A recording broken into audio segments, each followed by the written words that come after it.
PR পদ্ধতি আমরা চাওয়ার ভিতরে একটা বিষয় একটু ক্লিয়ার করা দরকার। আমরা কিন্তু দুই হাউজে পিআর পদ্ধতি চাইনি। আমরা শুধু আপার হাউজে পিআর পদ্ধতি চেয়েছি এবং লোয়ার হাউজে এখন যেভাবে আগে যেভাবে নির্বাচন হতো ওইভাবেই আমরা চেয়েছি। আপার হাউজে আমরা কেন চেয়েছি? আপার হাউজে চেয়েছি হচ্ছে যে যদি আগের মতো করে লোয়ার হাউজে নির্বাচন হয় এবং লোয়ার হাউজে আসনের ভিত্তিতে সংরক্ষিত আসনে যেভাবে আসন বন্টন হতো, আসনের প্রপোর্শন অনুযায়ী সংরক্ষিত আসনে যেভাবে আসন বন্টন হতো, তাহলে আসলে আপার হাউসের কোনো দরকার নেই। কেন? কারণ আপার হাউস তখন লোয়ার হাউসকে কোনো রকম চেক অ্যান্ড ব্যালেন্স করতে পারবে না। তার মানে হচ্ছে যে যে কয়টা আসন আপনার লোয়ার হাউসে আছে সেই অনুযায়ী আসন আপনার আপার হাউসেও আছে।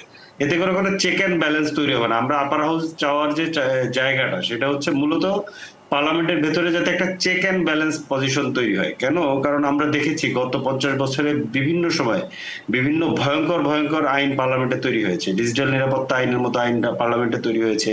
কুইক রেন্টাল দিয়ে ধরেন মনে করেন একটা রাজনৈতিক গোষ্ঠীকে কিংবা একটা মাফিয়া গোষ্ঠীকে লক্ষ লক্ষ কোটি টাকা পাবলিক মানি দিয়ে দেওয়ার ব্যবস্থা করা হয়েছে, কিন্তু এগুলোকে আটকানোর কোনো ব্যবস্থা ছিল না। এই আইনগুলো যখন তৈরি করা হচ্ছে এগুলোকে আটকানোর কোনো ব্যবস্থা ছিল না।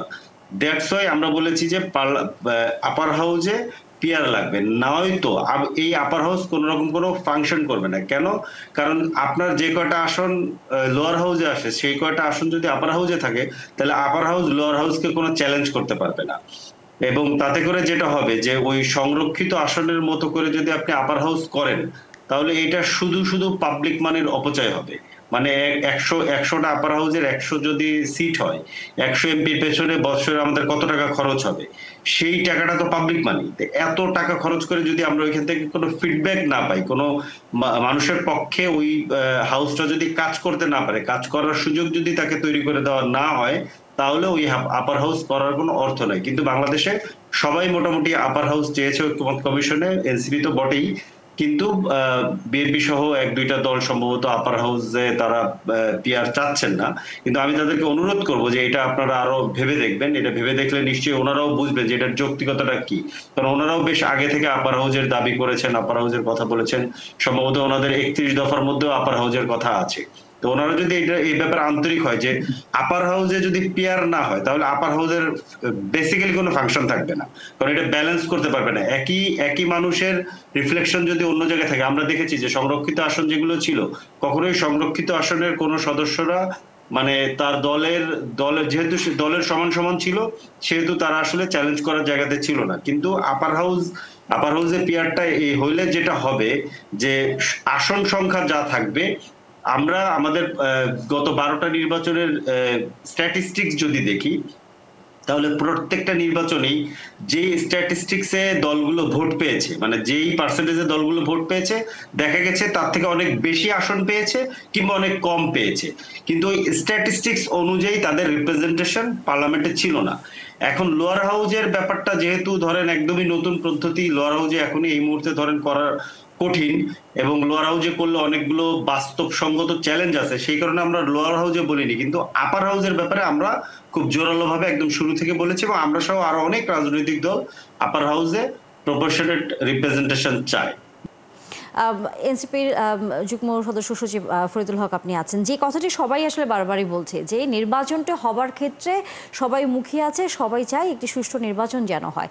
সেখানে পিআর পদ্ধতিতে না গিয়ে যেভাবে নির্বাচন হয় এর আগে হয়ে এসছে সেটাতে করতে আপনাদের আসলে সমস্যাটা কোথায়? জি, আমি অন্যভাবে একটু বলি, মানে সবাই বলতে আসলে কারা মুখিয়ে আছে আমি যেসব ঠিক জানি না। রাজনৈতিক দলগুলো আছে আপনাদের সাথে, রাজনৈতিক দলগুলো বড় বড় মুখিয়ে আছে, রাজনৈতিক দলগুলো যারা যারা নির্বাচনের ক্ষমতায় আগে যেতে অংশ চায় তারা নিয়েছে। মুখিয়ে আছে। এভাবে বললে আরো ভালো। কিন্তু আমি যেটা বুঝি বাংলাদেশের জনগণ গত 1 বছর ধরে সংস্কারের জন্য মুখিয়ে আছে এবং সংস্কার এবং নির্বাচনকে যারা ক্ষমতায় যেতে চান, যারা মনে করেন যে তারা ক্ষমতায় চলে গেছেন, তারা আসলে মুখোমুখি দাঁড় করাচ্ছেন।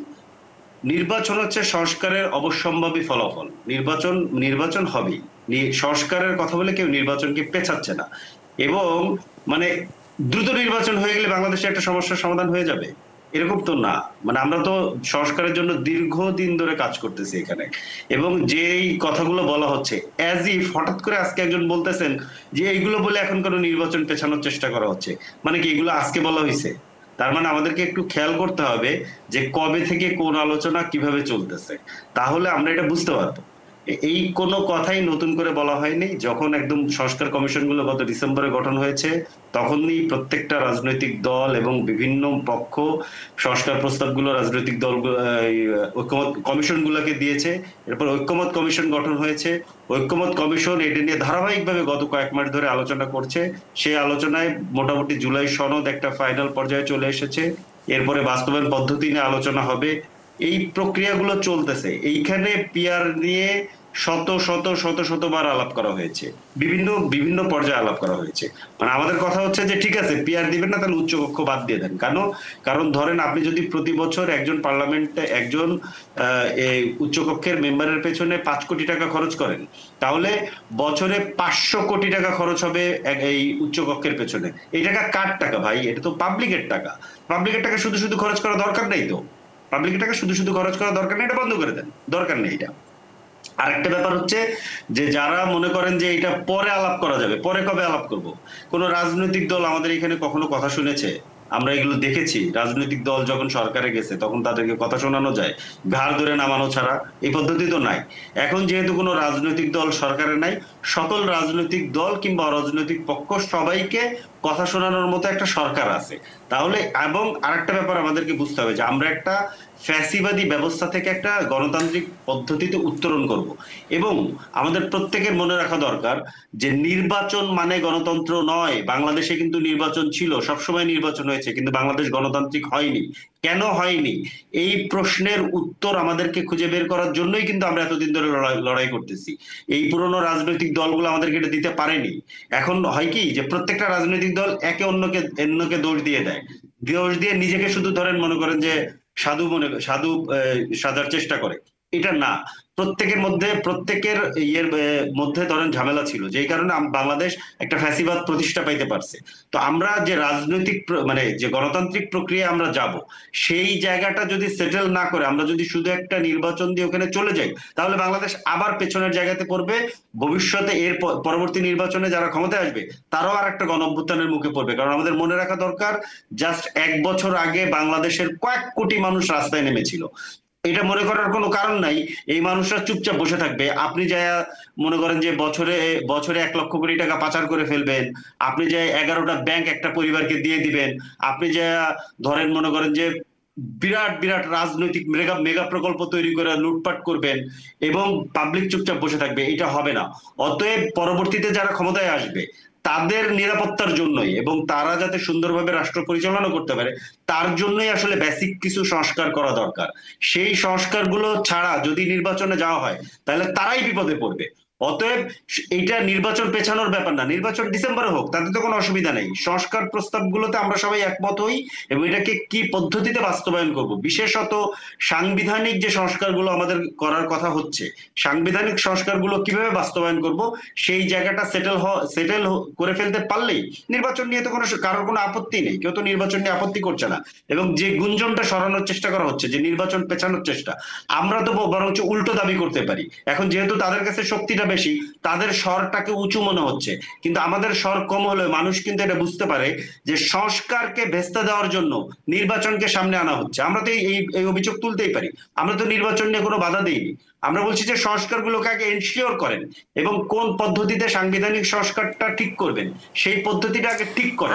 আপনি একটি কথা বলেছেন যে পিআর পদ্ধতিতে নির্বাচনটি করার মূল কারণ বা আপনাদের যে দাবির জায়গা সেটি হচ্ছে যারা নির্বাচিত হয়ে আসবেন তাদেরকে আপনার এক ধরনের নিরাপদ এক সংসদ বা নিরাপদ একটি ক্ষমতায়নের মধ্যে রাখতে চান বলে, বা সেই ধরনের একটি জায়গার আপনার কথা বলছেন। আসলেই কি সেই নিরাপদ জায়গায় পিআর পদ্ধতিতে নির্বাচন হলে যাওয়ার সুযোগ আছে কিনা, বা রাজনৈতিক দলের নেতারাই বা কি মনে করে, নিশ্চয়ই সেটি আলোচনা হবে। আমাদের সাথে এরই মধ্যে আরেকজন অতিথি যুক্ত হয়েছেন, আমিরুল ইসলাম কাগজি। তিনি হচ্ছেন সিনিয়র সাংবাদিক। আমাদের সাথে যুক্ত হওয়ার জন্য অসংখ্য ধন্যবাদ। 71 জার্নালে আপনি আমাদের সাথে যুক্ত হয়েছেন। আমরা পিআর পদ্ধতি নিয়ে আলোচনা করছিলাম, যেটি আসলে সবচেয়ে বেশি এখন আলোচনার মধ্যে আছে রাজনৈতিক দল থেকে শুরু করে সাধারণ মানুষের মধ্যেও। এনসিপির একজন নেতা যিনি কিছুক্ষণ আগে বলেছেন যে পিআর পদ্ধতি তারা এই কারণে চান যে যারা আগামীতে নির্বাচিত হয়ে আসবেন তাদের অনেকটা নিরাপদ সংসদ, নিরাপদ রাষ্ট্র ক্ষমতা পরিচালনার ক্ষেত্রে সেটি আসলে সহায়ক হবে। আপনি কি তাই মনে করেন? কিভাবে সহায়ক হবে? আপনি এখন পিআর পদ্ধতি, এটা তো পরিষ্কারভাবে আপনার জানা উচিত, জানেন যে সংখ্যানুপাতিক হারে যারা নির্বাচনে বিজয়ী হয়ে আসবে, তাহলে এখানে কোনো একটি রাজনৈতিক দল এককভাবে সংখ্যাগরিষ্ঠতা অর্জনও করবে না। তারপরে তারা সরকার গঠন করার একটা স্থিতিশীল সরকার গঠন করতে গেলে যে সংখ্যায় আপনার সংসদ সদস্য লাগবে সেটা তো হবে না। কারণ পিআর পদ্ধতি এমন একটা বিষয় যে কে কোন দিক থেকে, আপনি তো এখনো পর্যন্ত ঠিকই করতে পারেন নাই যে ঠিক আছে বিএনপি না হয় ধানের শীষ হলো, জামাত ইসলাম, দাড়িপাল্লা, তারপরে এনসিপি একটা নিল, জাতীয় পার্টি হয়তো তাদের লাঙ্গল নিল, আরও তো স্বতন্ত্র ক্যান্ডিডেট থাকতে পারে। স্বতন্ত্র ক্যান্ডিডেটকে কিভাবে আপনি কাউন্ট করবেন? তাদের সংখ্যানুপাতিকটা আপনি কিভাবে হিসাব করবেন? সেটা তো এখনো তাদের স্বতন্ত্র কোনো ক্যান্ডিডেটকে তো আপনি বলছেন না সারা দেশে যে 300 আসন আছে 300 আসনে 300 জন স্বতন্ত্র ক্যান্ডিডেট আছে, আপনি ইউনিক একটা ফিগার দিতে পারছেন না।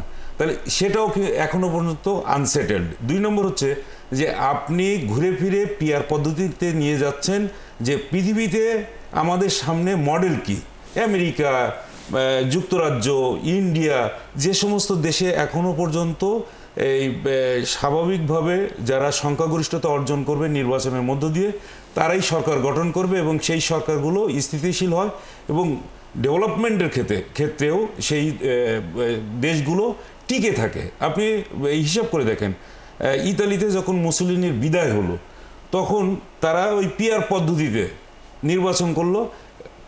কোনো অবস্থাতেই একটু দেখা গেলো 2 বছর বা 2 মাস, 2 বছর না 2 মাস পরে একজন তাদের যে সংখ্যানুপাতিক হারে যেহেতু মানে তাদের কিছু এমপি আছে, এমপিকে সরাই নিয়ে গেল, নেওয়ার পরে সে সরকার নেই। সকালবেলায় রাতে প্রধানমন্ত্রী সকালবেলায় যখন উঠলো তখন তার চেয়ার নেই।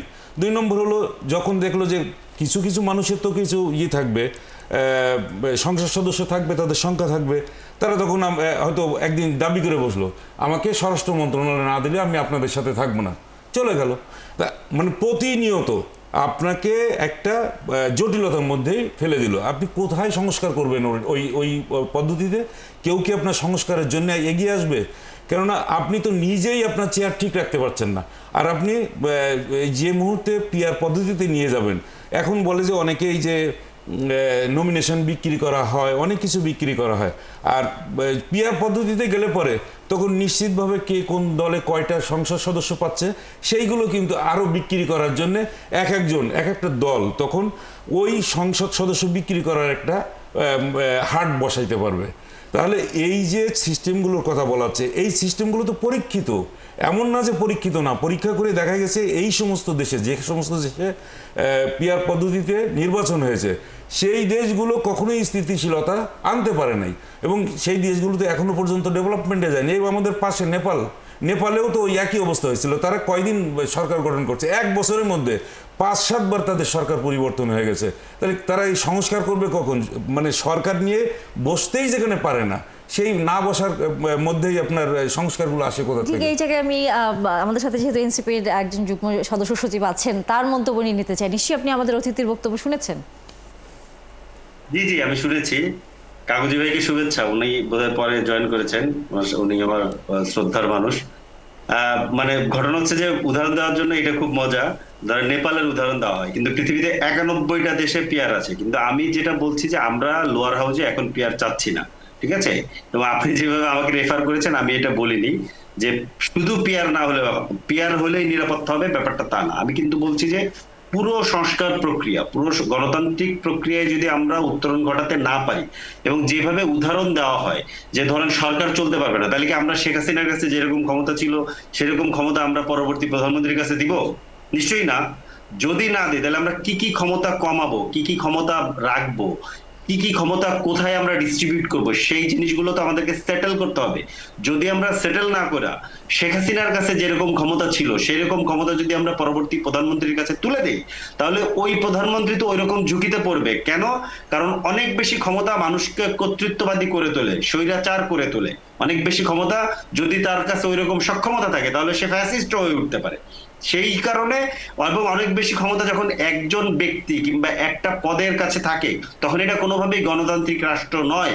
আমাদের জায়গাটা হচ্ছে সেইটা। আমরা বলছি যে একটা গণতান্ত্রিক প্রক্রিয়া যদি আপনি স্টার্ট করেন, তাহলে পরবর্তী সরকার চালাতে যারা আসবে তারাও নিরাপদ থাকবে। আমার প্রশ্নটা এটা কিন্তু পার্টিকুলারলি পিয়ার নিয়ে না। আর পিয়ার নিয়ে আমি এর আগে আমার কথা বলেছি যে আমরা আপার হাউজে পিয়ার চাই। যদি আপার হাউজে পিয়ার না হয়, তাহলে এই আপার হাউস করার কোনো দরকার নেই। কারণ শুধু শুধু আমার বছরে 500-600 কোটি টাকা খরচ হবে এবং এইটার কোনো ফায়দা হবে না। কারণ আপার হাউস কোনো ব্যালেন্স করতে পারবে না লোয়ার হাউসকে। লোয়ার হাউস তার ইচ্ছা মতো আইন বানিয়ে নিয়ে চলে যাবে। সেই আইন এমনকি এমন হইতে পারে যে ধরেন আপনার মনে করেন বিদ্যুৎ কেন্দ্রগুলোকে বসায় বসায় বছরে 50,000 কোটি টাকা দিয়ে দেওয়া হচ্ছে, কিংবা ডিজিটাল নিরাপত্তা আইন করে ফেলতেছে, যেই আইনের বলে 14 বছরের ছেলেকে জেলে পাঠানো হয়েছে। এটা ভাবার কোনো কারণ নেই পরবর্তীতে যারা আসবে, ধরেন এনসিপি ক্ষমতায় আসলো, এটা ভাবার কোনো কারণ নাই যে এনসিপি কে কেউ যখন সমালোচনা করবে এনসিপির নেতারা সব শুধু সহ্য করবে, এনসিপি সবাই ভালো মানুষ। এটা ভাবার কোনো কারণ নেই। আপনি ধরে নিবেন যে অনেক খারাপ মানুষ ক্ষমতায় আসতে পারে, আপনি তাকে ক্ষমতাটাকে চেক অ্যান্ড ব্যালেন্সের মধ্যে রাখবেন। That is democracy. এটা ব্যক্তির ব্যাপার না, এটা একটা সিস্টেমেটিক ব্যাপার। সেই জায়গাটা হচ্ছে গিয়ে আপনি আপার হাউসটা এই কারণে দরকার, এবং এই কারণে একটা এখানে চেক অ্যান্ড ব্যালেন্স দরকার। যদি আপার হাউসে আমরা পিয়ার না চাই, তাহলে এটা করারই দরকার নেই আমি বলে মনে করি। কিন্তু আপার হাউসে পিয়ার কিন্তু বিএনপির 31 দফার মধ্যে আছে। তো সেইখানেই বিএনপির বন্ধুদের কাছে, বিএনপির নেতাদের কাছে আমরা বারবার অনুরোধ করেছি যে আপনারা এটা মানে লজিক্যালি বোঝেন যে যদি সংরক্ষিত আসনের মতো আপনি আপার হাউস করেন, তাহলে ওই আপার হাউসকে কোনোদিন আপনি ফাংশনাল করাইতে পারবেন না। তাহলে কেন ভাই শুধু শুধু আপনি জনগণের 500-1000 কোটি টাকা বছরে খরচ করাবেন? দরকার নেই, তাহলে আপার হাউস বাদ দিয়ে দেন। তার মানে কি আপনি কি কিছু প্রাইস পোস্টিং করতে চান? যে কিছু লোককে ধরেন মনে করেন আপনি প্রাইস দিবেন যে আচ্ছা ঠিক আছে, তোমাকে আমি লোয়ার হাউসে এমপি বানায় আনতে পারলাম না, তোমার এবার আপার হাউসে আমি প্রাইস পোস্টিং করতেছি। ভাই প্রাইস পোস্টিং করার জন্য পাবলিকের পয়সা খরচ করেন না প্লিজ। এইটা হচ্ছে আমাদের আর্গুমেন্ট ছিল তাদের সাথে। তো এই জায়গাটা আমরা বারবার বলছি যে আপার হাউসে পিয়ার না হলে পার্লামেন্টের ভিতরে চেক অ্যান্ড ব্যালেন্স আসবে না। পিয়ার প্রশ্ন হচ্ছে আমাদের এটা যুক্তি। কাগুজি ভাই, আপনার কাছে কি মনে হচ্ছে যে উনি যে যুক্তি দিচ্ছেন উচ্চ কক্ষে যদি পিয়ার পদ্ধতিতে হয়, তাহলে কি আসলে গণতান্ত্রিক প্রক্রিয়াটি থাকবে? আমি বলে নেই, সেটা হচ্ছে যে বিএনপি কিন্তু একেবারেই এই যে এখন যে কথাগুলো বলা হচ্ছে এবং সংস্কার কমিশন যে সমস্ত সংস্কার উপস্থাপন করেছে, এখান থেকে 2 বছর আগে বিএনপির পক্ষ থেকে 31 দফা রাষ্ট্র সংস্কার যে কর্মসূচি ঘোষণা করা হয়েছে এবং উপস্থাপন করা হয়েছে, সেখানে পরিষ্কারভাবে প্রেসিডেন্ট এবং প্রধানমন্ত্রীর মধ্যে ক্ষমতার ভারসাম্য রক্ষা করার পরিষ্কার কথা বলা হয়েছে। তারপরে লোয়ার হাউস যেটা আমাদের পার্লামেন্ট যাতে একেবারেই মানে ব্রুট মেজরিটির কারণে যাতে স্বৈরাচারী হয়ে উঠতে না পারে, এই কারণে আপার হাউসের কথা বলা হয়েছে, দ্বিকক্ষ বিশিষ্ট পার্লামেন্টের কথা বলা হয়েছে। আচ্ছা, কখনো কখনো আপনার এখনো পর্যন্ত তো যে সমস্ত দেশে আপার হাউস আছে সেই জায়গাগুলোতেও তো একইভাবেই মানে আপার হাউসগুলো নির্বাচিত হয়ে থাকে। আমাদের এখানে যেহেতু কোনো রকম প্রদেশ নেই, কোনো আলাদা স্টেট নেই, এই কারণেই বলা হচ্ছে যে যারা সমাজের বিভিন্ন শ্রেণী পেশার মানুষের মধ্যে, নেতৃত্বের মধ্যে যারা প্রভাবশালী এখনো পর্যন্ত, তাদের মধ্য থেকে বাছাই করে যারা অন্তত লোয়ার হাউসে যে সমস্ত আইন পাশ হবে যা জনগণের স্বার্থের বিরুদ্ধে যাবে, সেই স্বার্থবিরোধী আইনগুলো যাতে মানে বাধা দিতে পারে এবং বাতিল করতে পারে, এই রকম ক্ষমতা সম্পন্ন ব্যক্তিরাই কিন্তু আপার হাউসে যাবে। 2 নম্বর হচ্ছে যে আমরা এখনো পর্যন্ত দেখে আসছি যে বিএনপি যে সংস্কারগুলো দিয়েছে, সেই সংস্কারের মধ্যে আপনার নির্বাচনের পদ্ধতি, নির্বাচন কমিশন কিভাবে গঠিত হবে, সেই কথাগুলো পরিষ্কার করে দেওয়া হয়েছে। এখানে বিচার বিভাগ, নির্বাহী বিভাগ, পুলিশ প্রশাসন, সিভিল প্রশাসন, সেনাবাহিনী কিভাবে চলবে না চলবে পরিষ্কারভাবে প্রত্যেকটা বিষয় একেবারে দফাওয়ারি বর্ণনা দেওয়া হয়েছে। 2 নম্বর হলো ভোটের বিষয়টা তো পরিষ্কার করে বলে দেওয়া হয়েছে যে প্রাপ্তবয়স্ক মানুষ যারা ভোট দিয়ে জনপ্রতিনিধি নির্বাচন করে দিয়ে দেবে। আর গণতান্ত্রিক পদ্ধতিতে আপনি বলছেন যে আজকে পরবর্তীতে কারা ক্ষমতায় আসবে, তারা যদি ব্রুট মেজরিটি নিয়ে আসে তাহলে শেখ হাসিনার মতো স্বৈরাচারী হয়ে উঠতে পারে, ফ্যাসিবাদী হয়ে উঠতে পারে। তাহলে শেখ হাসিনার মতো যদি ফ্যাসিবাদী হয়ে ওঠে, শেখ হাসিনার বিদায় কি তারা কেউ দেখে নাই? শেখ হাসিনার বিদায় যদি দেখে তারা যদি ইতিহাস থেকে শিক্ষা না নেয়, তাহলে পরবর্তীতেও যদি কেউ আসে তার শেখ হাসিনার ভাগ্যবরণ করার জন্য যদি কেউ প্রস্তুত থাকে তারা তাই করবে। এইটা নিয়ে তো এখনই আমাদের এত মাথা ব্যথা করার কোনো কারণ আছে বলে